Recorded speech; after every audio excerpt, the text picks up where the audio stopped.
मेरा नाम शीलू है। मैं अनाथ आश्रम की सफाई करती हूँ। यहाँ पर गरीब लड़कियाँ अपनी ऐसी चीज कूड़े में फेंक कर जाती हैं जिसकी कीमत 1.5 करोड़ रुपए है। ये जानकर आपकी भी रूह कांप जाएगी। मैं आज रात सिर्फ पैसों के लिए कुछ ऐसा करने जा रही थी जिस बात का मुझे पता ही नहीं था कि इसका अंजाम कितना खतरनाक हो सकता है। नंदिनी मुझे समझाते हुए कहने लगी कि सिर्फ तुम जानती हो कि तुम क्या कर रही हो। मैंने उससे कहा कि हाँ, मैं जानती हूँ कि मैं क्या कर रही हूँ। बेहतर यही होगा कि तुम मुझे ना समझाओ कि मुझे क्या करना है और क्या नहीं। हाँ, अगर तुम मेरा साथ देना चाहती हो तो बताओ। मैं इन पैसों में से तुम्हें भी तुम्हारा हिस्सा दे दूंगी। लेकिन नंदिनी ने साफ साफ इनकार कर दिया कि नहीं, मैं कुछ पैसों के लालच में ये बिल्कुल भी नहीं करूंगी। मैंने कहा, तुम्हारी मर्जी, तुम जो करो। दोस्त होने के नाते मेरा ये फर्ज था कि मैं तुम्हें समझाऊं और सही गलत का फर्क समझाऊं। आगे तुम जानो तुम्हारा क्या काम। नंदिनी ये कहकर चली गई थी। मैंने सारे कैमरों को बंद कर दिया था और रात के इस वक्त अनाथ आश्रम में सन्नाटा था। मैं दरवाजे पर खड़ी चौकीदारी कर रही थी, लेकिन मैं अनाथ आश्रम की चौकीदारी नहीं कर रही थी। मैं तो उस जवान लड़की जिसकी उम्र 24 साल की थी, उसकी चौकीदारी का काम कर रही थी। मैं थोड़ी देर में अपना सामान लिए दरवाजे की तरफ आई और वो मुझे बहुत सारे पैसे देकर उस लड़के के साथ चली गई। सुबह मैं अनाथ आश्रम में रोज की तरह सभी कमरों की सफाई कर रही थी। जल्दी जल्दी सारा कचरा एक बड़े से थैले में डाल ही रही थी कि बाहर से शोर शराबे की आवाजें मेरे कानों तक पहुंची। मैं जल्दी जल्दी सारा काम करके बाहर गई। सब काम करने वाले, सारी लड़कियां सब वहीं पर मौजूद थीं। हमारे अनाथ आश्रम की ओनर बहुत सख्त थी। सब लोग उनकी एक आवाज से डर जाते थे। वो जोर जोर से चीख रही थी कि बताओ, किसने पारुल को यहाँ से भागने में मदद की है? वो कैसे यहाँ से भाग निकली? यहाँ से कैसे कोई मेरी इजाजत के बगैर कदम बाहर निकाल सकता है? आखिर पारुल यहाँ से गई कैसे और कहाँ? इसे जमीन खा गई या फिर आसमान निकल गया? नंदिनी चुपचाप खड़ी मुझे घूर रही थी, क्योंकि उसके और मेरे अलावा ये बात कोई नहीं जानता था कि पारुल को भगाने में किसका हाथ है। फिलहाल मैडम तो गुस्से में पुलिस की धमकी देकर वहां से चली गईं और सब अपने अपने कामों में लग गए थे। मैं नंदिनी को देखकर मुस्कुराती हुई अपना काम करने चली गई। खाने के टाइम मैं और नंदिनी साथ में ही खाना खा रहे थे।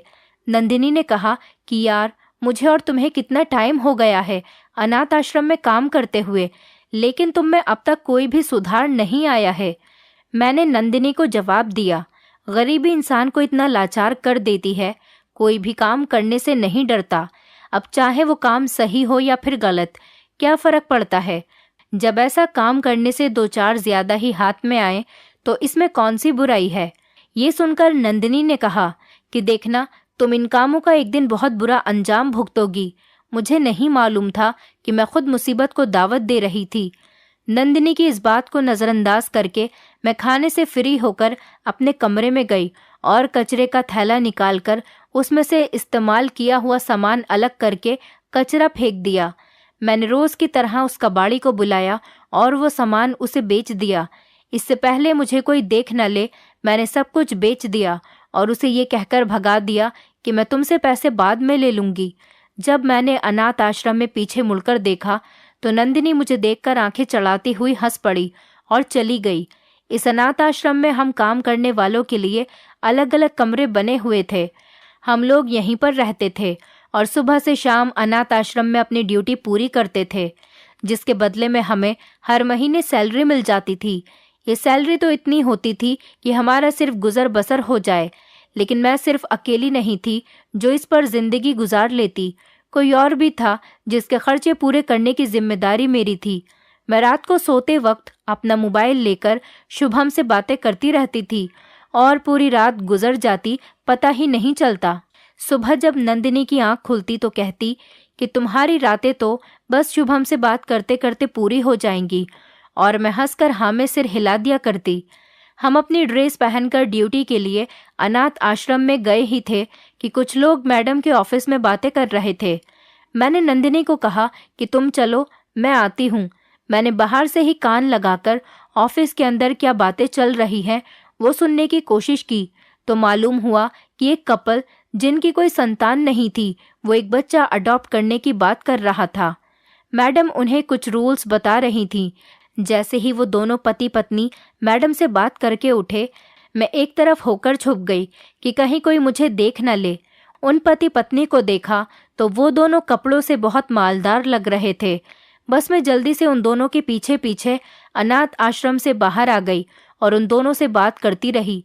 कुछ देर बाद उसके पति ने मुझे एडवांस के तौर पर बहुत सारे पैसे दे दिए और वो लोग चले गए। मैं जल्दी से मैडम के पास गई और उन्हें सारी बात बताई तो मैडम ने मुझे जल्दी से इजाज़त दे दी।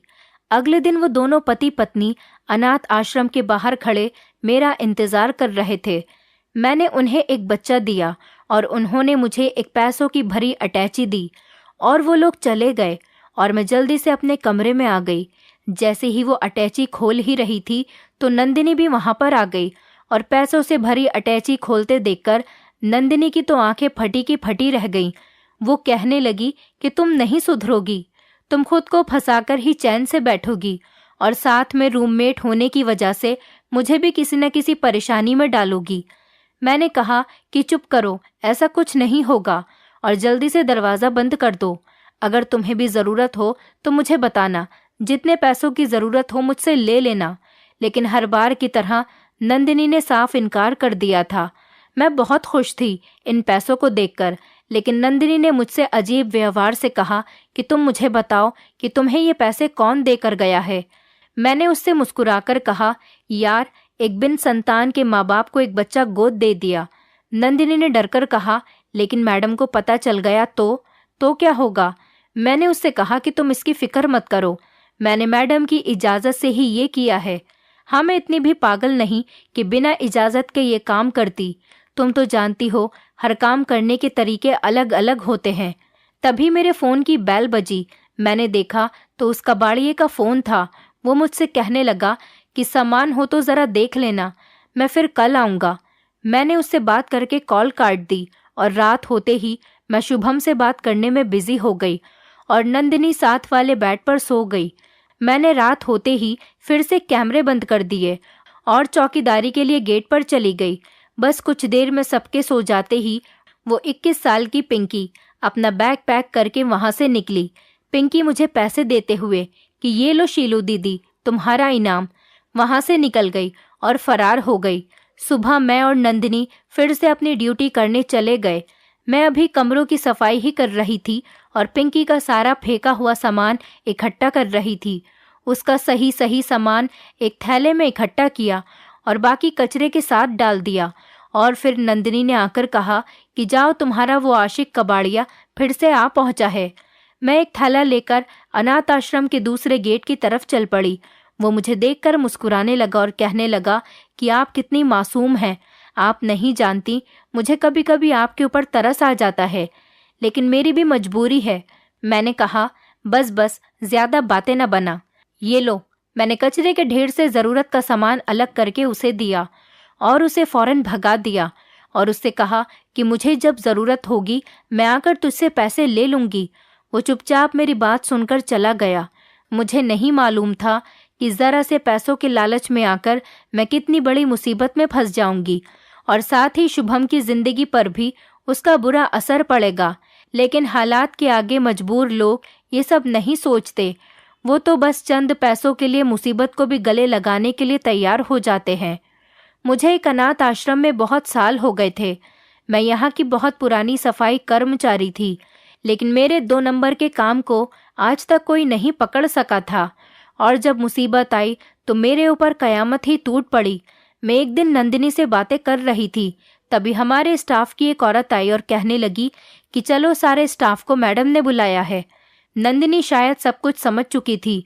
वो सवालिया नज़रों से मेरी तरफ देख रही थी और मेरी भी समझ में आ गया था कि मैडम हम सबको क्यों बुला रही है। और वही हुआ। हम सब लोग वहाँ पर मौजूद थे और मैडम बहुत ज़्यादा सख्त लहजे में हम सब पर चिल्ला रही थी कि पिछली रात फिर से एक लड़की यहाँ से गायब हुई है। उसके पीछे कौन था? यहाँ उस कमरे में सबने मेरी तरफ देखा। मैं तो डर ही गई थी। थोड़ी देर के लिए मुझे लगा कि मैं तो अब पुलिस के हाथों गिरफ्तार हो ही जाऊंगी और अपने आप पर काबू पाते हुए मैं बिल्कुल सीधे खड़ी रही। फिर जब मैडम ने मुझसे पूछा कि शीलू बताओ तो इस बारे में तुम क्या जानती हो, मैंने बिल्कुल बेफिक्र होकर बहादुरी से जवाब दिया कि मैडम मुझे इस बारे में कुछ नहीं पता। मैं तो सुबह साफ सफाई करने के लिए उसके कमरे में गई। आज रात का मुझे कुछ मालूम नहीं, मैं तो जल्दी सो गई थी। क्यों नंदिनी, बताओ मैडम को, मैंने नंदिनी की तरफ इशारा करते हुए कहा। वो घबराते हुए कहने लगी, हाँ हाँ मैडम, ये ठीक कह रही है, इसकी तबीयत ठीक नहीं थी कल रात, ये जल्दी सो गई थी। ये सुनते ही मैडम का ध्यान मेरी तरफ से हट चुका था, लेकिन वो सख्ती से कह रही थी कि पिछले 2 साल में यहाँ से 10 से 12 लड़कियां भागी हैं और मैं अब पुलिस को रिपोर्ट कर चुकी हूँ, और जो कोई इन सब में शामिल है वो अब अपनी खैर मना ले, क्योंकि उसे अनाथ आश्रम की नौकरी से तो निकाला जाएगा ही, और साथ साथ उसका लाइसेंस भी कैंसिल कर दिया जाएगा। उसे फिर नौकरी करने की परमिशन नहीं होगी, और पुलिस उसके साथ जो करेगी वो अलग। ये सब सुनकर सब बहुत ज़्यादा डर गए थे, लेकिन मैं तो ये काम करते करते बहुत निडर हो गई थी। मुझे कोई फिक्र नहीं थी। एक दिन मुझे शुभम की कॉल आई। वो बहुत ही ज़्यादा परेशान था, उसे पैसों की कुछ ज़रूरत आ गई थी। मैंने उसे तो तसल्ली दे दी थी कि मैं पैसों का इंतज़ाम कर लूँगी, लेकिन बाद में मैं खुद परेशान होती रही। उसे मैं इतने पैसे कहाँ से लेकर दूंगी, इसीलिए मेरे पास जो थोड़े पैसे थे वो निकाले। फिर मुझे याद आया कि उस कबाड़ी के पास भी तो मेरे कुछ पैसे हैं, उससे जाकर ले आती हूँ, शायद कुछ बात बन जाए। मैं अगले दिन छुट्टी लेकर वहाँ से निकली। मैं रिक्शा में बैठी और उस कबाड़ी की दुकान के लिए चल दी, लेकिन मेरी तो आंखें फटी की फटी रह गईं जब मैंने देखा कि वो कबाड़ी सूट बूट पहनकर अच्छे पर्सनैलिटी में एक आदमी के साथ कार के अंदर बैठा था। मैंने उसका पीछा किया तो वो एक आलीशान म्यूजियम में जा रहा था। पहले तो मेरी कुछ समझ में नहीं आया कि वो आदमी कौन है और किस लिए यहाँ आया है और यहाँ क्या कर रहा है। मैंने उसका पीछा किया, लेकिन मैंने वहाँ अंदर जाना सही नहीं समझा। मैं बाहर खड़ी उसका इंतजार कर रही थी। वो जैसे ही बाहर आया मुझे देखकर हैरान रह गया। मुझे देखकर कहने लगा कि शीलू तुम यहाँ पर क्या कर रही हो। मैंने कहा कि तुम बताओ, लेकिन फिलहाल तुम ये सब छोड़ो और मुझे मेरे सामान के पैसे दो, मुझे ज़रूरत है। मुझे उस समय शुभम की फिक्र सताई जा रही थी, इसलिए मैं उस कबाड़ी वाले से ज़्यादा बात नहीं कर सकी और उसने मुझे पैसों से भरा बैग दे दिया और कहा कि ये लो तुम्हारा हिस्सा। मैंने दिल में सोचा कि ये कौन से हिस्से की बात कर रहा है, लेकिन वो थोड़ा जल्दी में था। वो कहने लगा कि मैं तुम्हें बाद में सब बताऊंगा, अभी मुझे थोड़ा काम है। वो ये कहकर चला गया। उसने कहा कि शीलू तुम अंदर जाओ। मैंने सोचा वहाँ ऐसा क्या है, लेकिन मैं जल्दी में थी और वहाँ से वापस आ गई। काश मैं वहाँ से आने से पहले एक बार अंदर जाकर देख ही लेती तो ये अजाब मुझ पर नहीं पड़ता। मैं अनाथ आश्रम वापस आ गई और सब रुपए जोड़कर मैंने शुभम को भिजवा दिए और आराम करने के लिए लेट गई थी। मेरे पास मुंह ढककर एक लड़की आई और मुझसे मदद मांगने लगी। मैंने कहा कि ये वक्त सही नहीं है, लेकिन हाँ कल तुम्हारा काम हो जाएगा, तुम तैयारी कर लेना। वो मुझसे बात करके वापस चली गई। मैंने जैसे ही नंदिनी की तरफ देखा, वो जाग रही थी और मुझसे इशारे में कहने लगी कि तुम ज़रूर अपने साथ एक न एक दिन मुझे भी फंसाओगी। मैं मुस्कुराने लगी और उसे तसल्ली दी। हम दोनों सो गए थे। अगले दिन हम दोनों अपनी ड्यूटी पर चले गए। मैं अनाथ आश्रम के सभी कमरों में जल्दी जल्दी सफाई करने लगी। मुझे ज़रूरत का काफ़ी सामान मिल जाता था जो मैं कबाड़ी वाले को छुपकर बेच देती थी। मैंने जल्दी से अपना थैला निकालकर सारा सामान भर लिया और फिर शाम में वही कबाड़ी आया और मुझसे सारा सामान ले गया। वो मुझे कुछ बताना चाहता था, लेकिन इतने में ही उसके पास फ़ोन आ गया और वो कहते हुए चला गया, मुझे आपको बहुत ज़रूरी बात बतानी है, आप मेरी दुकान पर आएंगी तो आपको बताऊंगा।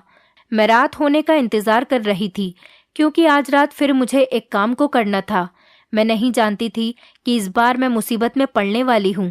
मैंने रात होते ही सबके सो जाने के बाद कैमरे बंद किए, उस लड़की को भगाने का इंतज़ाम किया और चौकीदारी के लिए गेट पर खड़ी हो गई। कुछ देर बाद एक लड़का गाड़ी में आया और मुझे इशारा करने लगा। मैंने उस लड़की को बुलाया। वो लड़की मुझे नोट देते हुए चली गई और वो लड़की फरार हो गई। मैं भी अपने कमरे में जाकर शुभम से फ़ोन पर बात करने लगी और शुभम ने मुझे धन्यवाद कहा कि मैंने उसे पैसे देकर उसकी मदद की। मैं फ़ोन पर बात करते करते ही सो गई। सुबह नंदिनी ने मुझे उठाया। वो मुझसे कहने लगी, यार आज बहुत देर हो गई है, चलो हमें ड्यूटी पर भी जाना है। और हम तैयार होकर जैसे ही अनाथ आश्रम में आए तो हमने देखा कि मैडम के ऑफिस में कुछ लोग जमा थे। मुझे देखना था कि अंदर कौन है, और जैसे ही मैंने अंदर झांका तो मेरे पैरों तले से ज़मीन निकल गई। नंदिनी और मैं अपने अपने काम के लिए चले गए। मैंने सारे कमरों की सफाई शुरू की और घबराने लगी कि कल रात जो हुआ, लगता है मैं किसी मुसीबत में पड़ने वाली हूँ। मैंने सारा कचरा समेटते हुए कल रात वाली लड़की का भी सारा सामान उठाया और अपने थैले में भर लिया कि कहीं कोई सुराग न मिल जाए। बस मैं अपने काम में बिजी थी। तभी कुछ देर में मैडम ने दरवाज़ा खोला। मैडम के साथ उन लोगों को देखकर मेरा तो दिमाग खराब हो गया। मुझे तो पसीने आने लगे। जैसे ही मैडम ने कहा कि ले जाओ इसे, यही पापी है। मैडम के मुंह से ये सब सुनकर मैं बहुत ज़्यादा डर गई थी। मैडम के साथ तो पुलिस थी और सुबह का वक्त था जब एक लेडीज कांस्टेबल ने मुझे हथकड़ी लगाई और मुझे घसीटते हुए ले जाने लगी। सारा का सारा स्टाफ वहीं पर था और मैं शर्मिंदा नज़रों से नज़रें झुकाती हुई पुलिस के साथ चल पड़ी। मैं जैसे ही पुलिस की गाड़ी में बैठ रही थी, वैसे ही मैंने नंदिनी को मदद के लिए पुकारते हुए उससे मदद भरी नज़रों से देखा।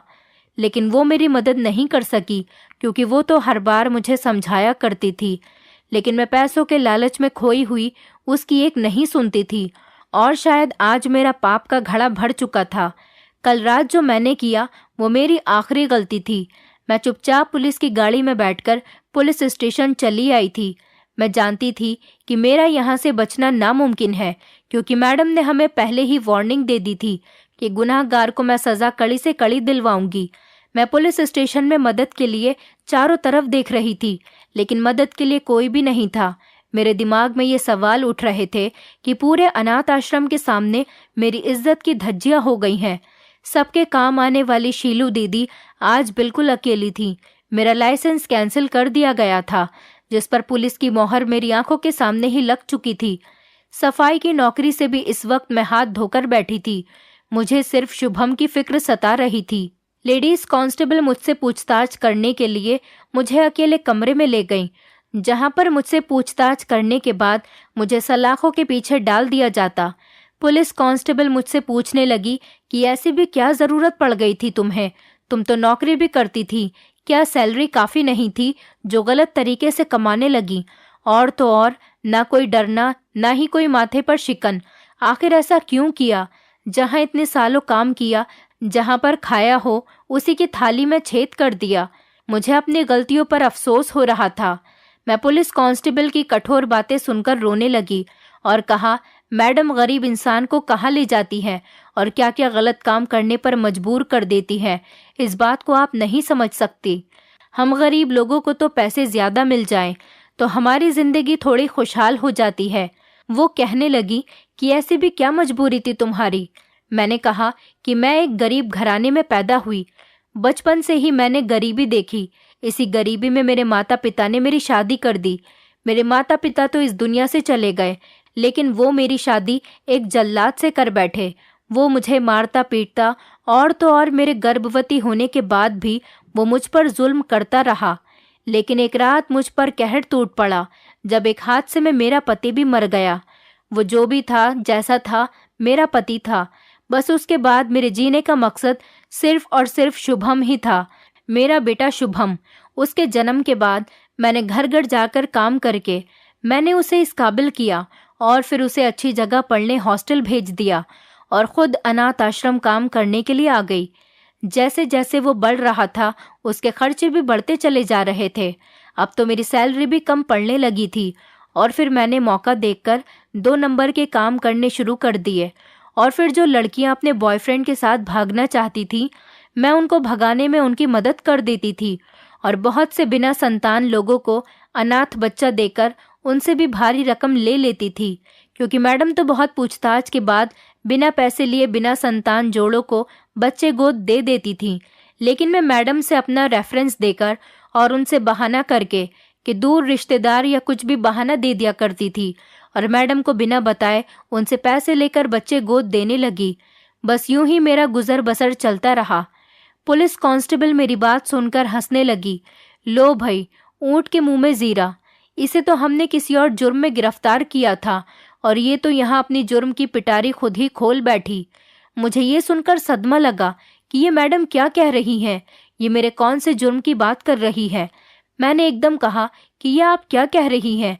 मैं मानती हूँ मैंने बहुत से जुल्म किए हैं, बहुत से गलत काम किए हैं, लेकिन इसके अलावा मैंने और कौन से गलत काम किए जो मुझे ही नहीं मालूम। वो मेरी बातें सुनकर हंस पड़ी और कहने लगी, अच्छा तो तुम नहीं जानती कि तुम्हें यहाँ पर क्यों लाया गया है? आओ मैं तुम्हें दिखाती हूँ कि तुमने क्या किया है। वो मुझे लेकर गई और कैमरे की रिकॉर्डिंग दिखाने लगी। पल भर के लिए मैं सोचने लगी कि मैंने तो उन लड़कियों को भगाते हुए कैमरे बंद कर दिए थे, फिर मुझे क्या दिखाने के लिए लेकर आई हैं। लेकिन मैं वो रिकॉर्डिंग देखकर हैरत में रह गई। वो रिकॉर्डिंग तो उस वक्त की थी जब मैं सफाई के दौरान वो फालतू का सामान थैले में भर रही थी। मैंने सोचा कि बस इतनी सी बात, जिसे ये लोग जुर्म कह रहे हैं, मैंने इतने बड़े बड़े जुर्म किए, उसके आगे इन पुलिस वालों को ये जुर्म लग रहा है। लेकिन ये कैमरा रिकॉर्डिंग दिखाने के बाद पुलिस कांस्टेबल कहने लगी, क्यों मैडम, हो गई ना बोलती बंद? ये देखो अपनी करतूत। ये कहते कहते रुक गई। क्या आप लोगों का दिमाग खराब है? फिर मैंने कहा कि मैं आप लोगों को एक आदमी का पता देती हूँ, आप लोगों को सारी सच्चाई मालूम हो जाएगी, फिर आप लोग मेरे साथ जो मर्जी आए वो करें। पुलिस वहां से मेरे दिए गए पते पर पहुंची और उस लड़की को तलाश करने लगी। मेरे दिमाग में वो सारे ख्याल आ रहे थे कि बार बार उस लड़के का मेरे पास आना और फिर मेरा उसे सामान बेचना। लेकिन जो सामान मैं उसे बेचती थी वो तो पुराने बर्तन, पुराने कपड़े, पुराने जेवरात होते थे, जो वो गरीब और अनाथ लड़कियां यहाँ से जाने से पहले वो सामान कचरे में डाल दिया करती थी। भला इसमें ऐसी कौन सी चोरी? और वो कबाड़ी मुझे उस दिन क्या बताना चाहता था? और वो म्यूजियम, मुझे कुछ भी समझ में नहीं आ रहा था। मैंने लड़कियों को भगाने में उनकी मदद जरूर करी थी और कुछ बिना संतान जोड़ों को बच्चे अडॉप्ट करवाए पैसों के खातिर। लेकिन मेरे दिमाग में आया, उस दिन उस कबाड़ी ने जो मुझे पैसों से भरा बैग दिया था, आखिर इन फालतू कपड़े बर्तन में ऐसा क्या था? मैं ये सब कुछ सोच ही रही थी। इतनी देर में पुलिस कुछ कबाड़ी वाले लड़के को गिरफ्तार कर लाई। मैं उसे देखकर हैरान रह गई। वो उस दिन की तरह सूट बूट में था, अच्छे ब्रांडेड जूते पहना हुआ था और बहुत मालदार लग रहा था। मेरे मुंह से निकला, ये तो वो कबाड़ी वाला है। सभी लोग मेरी बातों पर हंस पड़े। पुलिस कांस्टेबल ने मेरे और उस कबाड़ी लड़के के मुंह पर थप्पड़ मारते हुए कहा कि तुम दोनों बहुत होशियार समझते हो, हमें पागल बना रहे हो। मैं बहुत ज्यादा शर्मिंदा थी क्योंकि सबके सामने मुझे बेइज्जत किया जा रहा था। लेकिन धीरे धीरे मेरा दिमाग काम करने लगा था। जब कैमरे की तस्वीर हम दोनों को दिखाई जा रही थी तो मेरे दिमाग में जो भी सवाल उठ रहे थे उनके जवाब मुझे मिल रहे थे। जिसमें एक बहुत बड़ी आलीशान बिल्डिंग थी। मुझे याद आया कि ये तो वही म्यूजियम है जहां मैंने उस दिन उस कबाड़ी को देखा था। लेकिन मेरी आंखें तो फटी की फटी रह गईं। वहां मेरे बेचे गए फालतू और पुराने बर्तनों को शूकेस में सजाया गया था। मुझे तो यकीन ही नहीं आ रहा था कि ये वही बर्तन हैं जो कि मैं इस अनाथ आश्रम में सालों से देखती आ रही हूँ। इन्हें पॉलिश करके चमकता हुआ देख रही थी, जैसे बहुत ब्रांडेड बर्तन हो। मैंने उसे देखकर कबाड़ी वाले से कहा कि ये बर्तन तो अनाथ आश्रम के हैं। वो मुझे देखकर नजरें झुकाने लगा। इतने में पुलिस कांस्टेबल मुझे देखकर बोलने लगी कि हाँ, अब याद आया कि तुमने क्या जुर्म किया है। इस लड़की के साथ मिलकर तुमने इतने कीमती बर्तन अनाथ आश्रम से चोरी करके उन्हें म्यूजियम में नुमाइश के लिए रखा है। ये म्यूजियम कब खोला तुम लोगों ने और कितने सालों से इस पर काम कर रहे हो? मैं तो ये सुनकर हक्का बक्का रह गई। मैंने पुलिस कांस्टेबल के सामने हाथ जोड़कर कहा कि मैंने कोई जुर्म नहीं किया। मुझे नहीं पता था कि ये कबाड़ी मेरे पीठ पीछे क्या कर रहा है। मुझे नहीं मालूम था कि वो गरीब लड़कियां इतनी कीमती चीज को कचरे में फेंक देती हैं और वो इतनी महंगी भी हो सकती है। मैं तो बस इन्हें मामूली बर्तन समझती रही। हाँ, मुझे बस इतना मालूम है कि कई साल पहले एक अमीर आदमी बहुत सारे बर्तन लेकर मैडम को अनाथ आश्रम के प्रयोग के लिए देकर गया था। लेकिन ये नहीं मालूम था कि इन बर्तनों के पीछे इतना बड़ा राज छुपा था। मेरी बात पर पुलिस यकीन ही नहीं कर रही थी।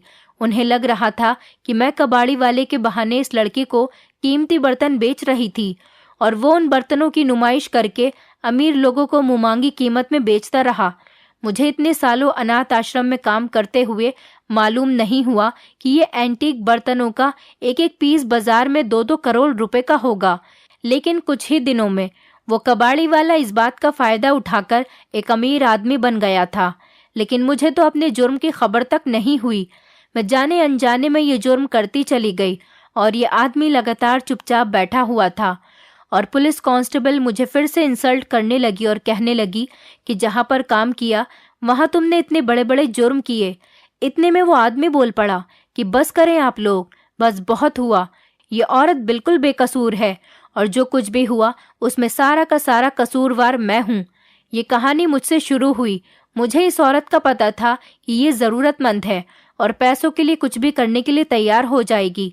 लेकिन मैंने जो पहली बार इससे कबाड़ का सामान लिया तो बाजार में मुझे उसके मुंहमांगे पैसे मिलने लगे।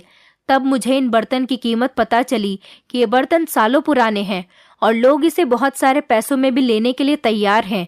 मैंने अपना खुद का म्यूजियम बनाया और इन बर्तनों की नुमाइश की। देखते ही देखते ये बर्तन बिकने लगे और मैंने अपना काम जारी रखा। और मुझे फिर जब इस औरत का ख्याल आया तो मैंने इसे बताना चाहा और इस औरत को इसका हिस्सा भी दिया। लेकिन वो इस बारे में बिल्कुल नहीं जानती थी, वो बिल्कुल अनजान थी इस सब से। लेकिन जब मैं उसे ये सब कुछ बताने वाला था इतने में ये पकड़ी गई। पुलिस ने उस लड़के के बयान से मुझे रिहा कर दिया और मेरा लाइसेंस रिन्यू करने की परमिशन दे दी। मैंने भगवान का धन्यवाद किया और सबसे पहले दौड़ दौड़ कर अनाथ आश्रम गई और वहां पहुंचकर वहां की मैडम से और कर्मचारियों से हाथ जोड़ जोड़ कर माफी मांगने लगी। मुझे पैसों के लालच ने आज इस अंजाम तक पहुंचाया था। इन सब की नजरों में इतना गिर जाऊंगी कभी सोचा भी नहीं था। मैं बेटे की मोहब्बत और पैसों के लालच में जाने अनजाने में मुसीबत अपने सर लेती गई और एक न एक दिन इसका बोझ न उठाते हुए मैं जमीन पर गिर पड़ी। सारे स्टाफ ने और मैडम ने जब मेरी गरीबी की कहानी सुनी तो सबकी आंखों में आंसू आ गए और सबने मुझे माफ कर दिया। ये सब होने के बाद मैडम ने मेरी सैलरी थोड़ी बढ़ा दी जिससे मैं अपने बेटे शुभम के खर्चे को आसानी से पूरा कर सकती थी। मैंने अपनी नौकरी को पूरी ईमानदारी के साथ जारी रखा और मैंने जिंदगी से सबक सीख लिया था कि पैसों का लालच कुछ देर के लिए तुम्हें खुशी तो देता है लेकिन दुनिया की नज़रों में तुम्हें बेइज्जत कर देता है।